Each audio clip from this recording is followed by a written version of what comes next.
An unknown author once said, "One of the wonderful things about observation is that what you miss today, you will get it tomorrow."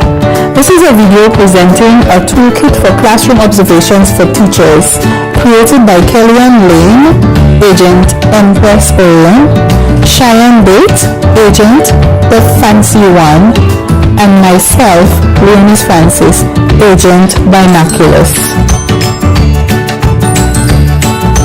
In recent times, there has been a shift in how teachers carry out effective classroom observation assessments to provide quality education and learning.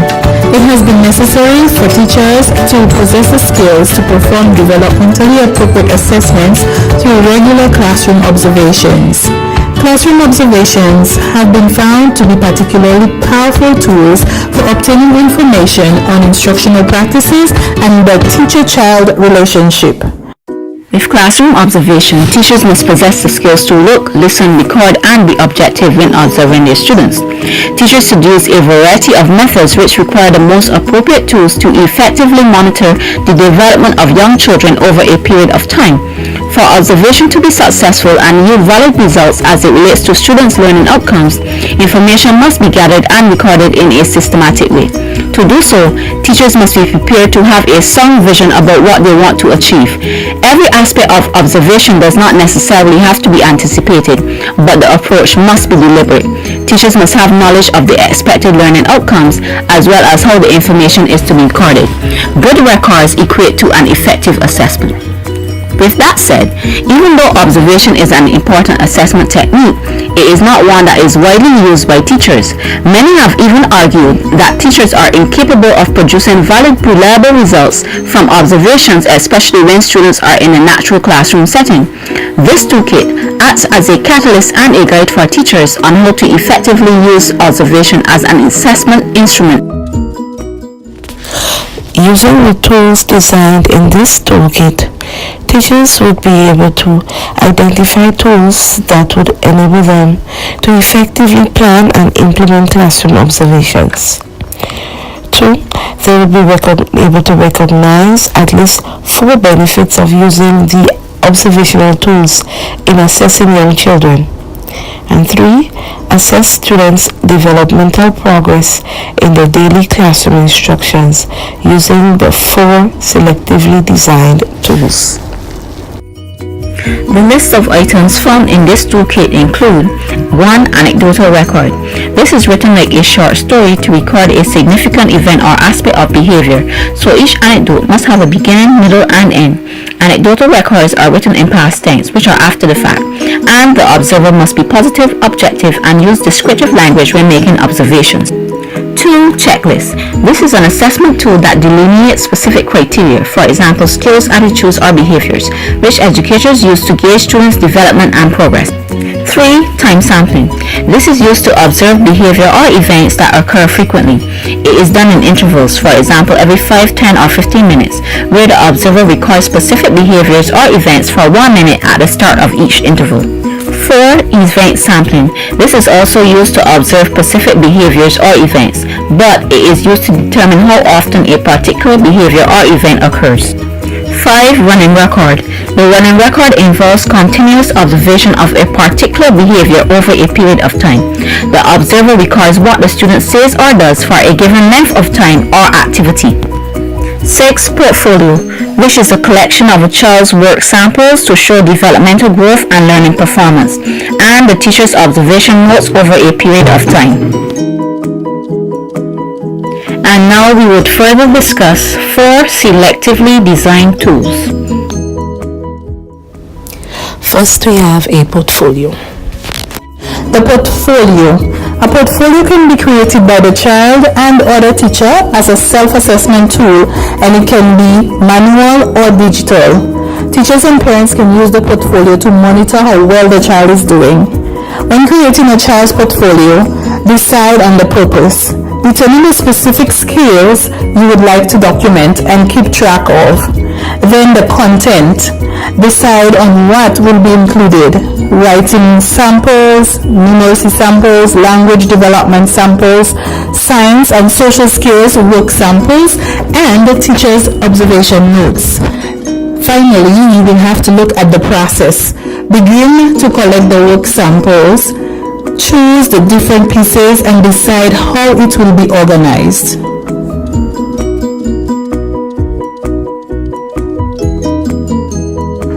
To create a portfolio, you will need to use a 3-hole binder if it's going to be manual, or a laptop or computer if it's going to be digital.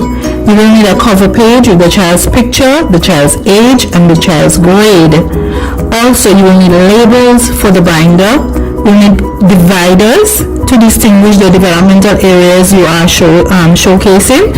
You will also need the work samples with notes, and also parents and teachers' notes can be included. How to use the portfolio. Portfolios are used to promote and develop skills. It is authentic and is based on what the children are capable of doing. After observing the child in the classroom or home environment, you collect various samples of the child's work when it is finished and you place it in the correct section of the binder. These can be assessed by intervals, whether weekly, monthly, or at the end of a school year. Portfolios are also used to develop collaborative partnership between the teacher, student, and the parent. Teachers and parents can build positive relationships for the benefit of the child through effective communications as they discuss the items in the binder or the portfolio. They are also used to inform instructions and give formative feedback to children and families on the work of the students. Parents and teachers will have a clear picture of the strengths and weaknesses of the child and can plan on effective strategies and activities that will help him or her to achieve the necessary standards. The second tool is an anecdotal record. In creating an anecdotal record, a clipboard and paper or sticky notes can be used for taking notes while the child is completing the activity. A video camera can also be used to record the activity. However, ensure that permission is given from both the parents and the principal. A binder is needed to store the anecdotal records on each student. In completing the anecdotal record after the activity, use an anecdotal record form for guidance. This would contain essential aspects such as the name of the observer, the name of the child, date, name of the school, time, setting, and focus of the observation, which must be included on each anecdotal record. How to use an anecdotal record. First, you must plan ahead. Identify which area of development you want to observe. 2. Observe the child during different activities, and you can take short notes while you're doing this. 3. On the anecdotal form, include the date, time, name of the school, name of the observer, name of the child, setting and focus of the observation.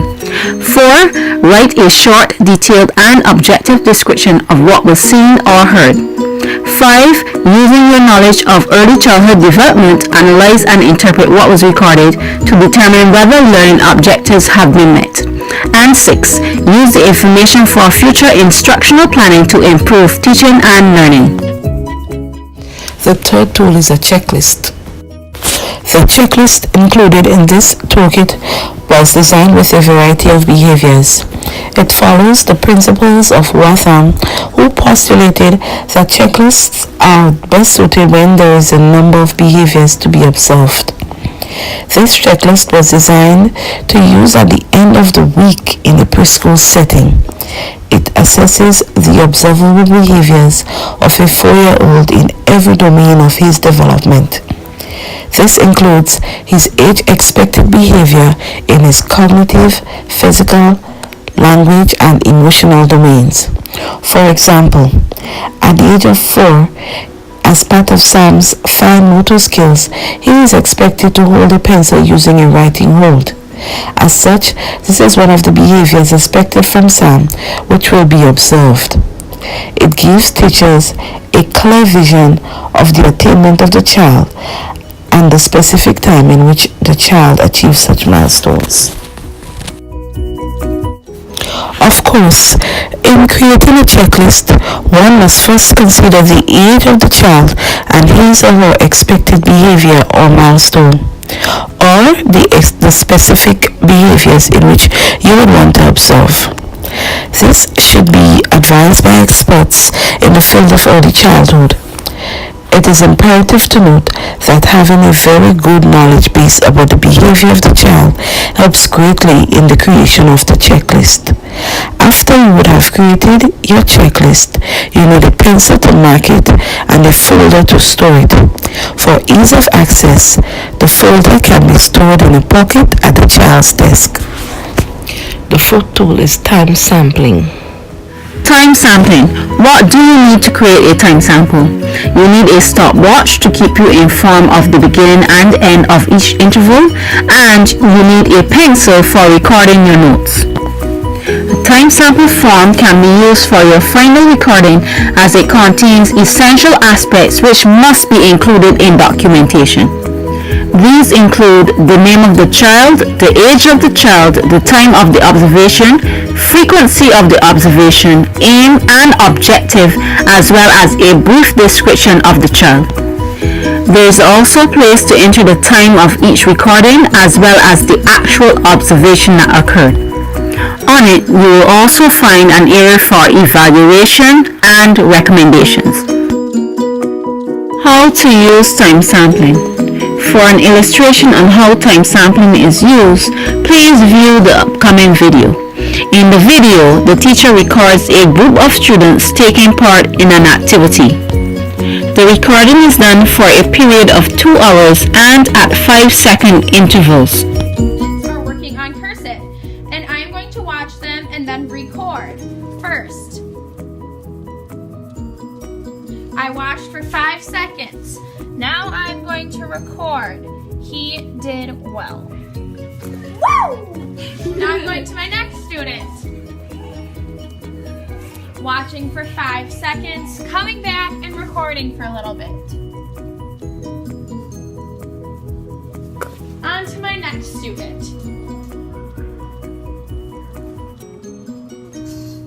Coming back and writing notes.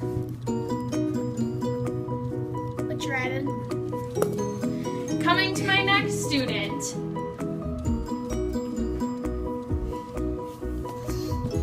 Coming back and writing some more notes.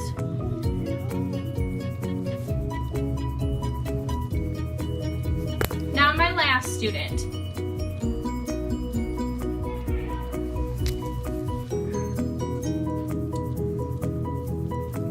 This is continuing for 2 hours back and forth, which is an example of time sampling. Justification for the inclusion of the 4 chosen items. Portfolios, anecdotal records, checklist, and time sampling are critical tools in the observation of young children. These tools are used because they are easier and more appropriate for the early childhood setting. Portfolios are very useful for tracking how well the child is doing. Teachers and parents can use portfolios to show the progress of the child's developmental growth. It is also used for showcasing the child's strengths and weaknesses over a period of time. It shows the child's work in stages with feedbacks from the teacher and showcases the creativity of the child in terms of knowledge, skills, and ability. It is also very useful for assessing teachers' level of performance. As teachers collect the evidence from the child's work and compile it in the portfolio, they can also assess their performance of whether or not they are meeting the necessary standards. Why use anecdotal records? Anecdotal records are easy to use and it takes very little time to write. Hence, it is the most used method of recording observations in the classroom. They allow educators to qualitatively record information, and this information can be used to assist in planning activities, implementing meaningful experiences for students, and implementing intervention strategies for struggling students. Checklists. The information gained from the checklists is used to provide feedback to parents and make curriculum changes. Using this checklist, the parents are given a clear picture of the milestone that the child has achieved and what is in progress. One of the major purposes of including this checklist is because it is easy to use and understand. It does not require tedious writing. Rather, it uses a check or a mark. Additionally, using this checklist provides a balanced approach to assessment where all areas of the child development are being evaluated. And finally, time sampling. This provides an estimate of the number of times a specific behavior occurs rather than recording every time the child displays the behavior. It is easy to use in the class because it is adaptable for use in different settings and activities. And it also assists teachers in reducing inappropriate behaviors. Early childhood educators are tasked with learning how to accurately and objectively observe children's experiences in school. As such, assessing young children using observational methods is imperative. It gives teachers an opportunity to precisely assess students' developmental attainment. To facilitate this process, teachers must use aptly suited tools. It is expertly advised that teachers use a variety of tools rather than a single tool, since each tool has its distinct benefits. Consequently, careful considerations must be given when choosing the tools to know which tool is most appropriate for the context in which the assessment is undertaken.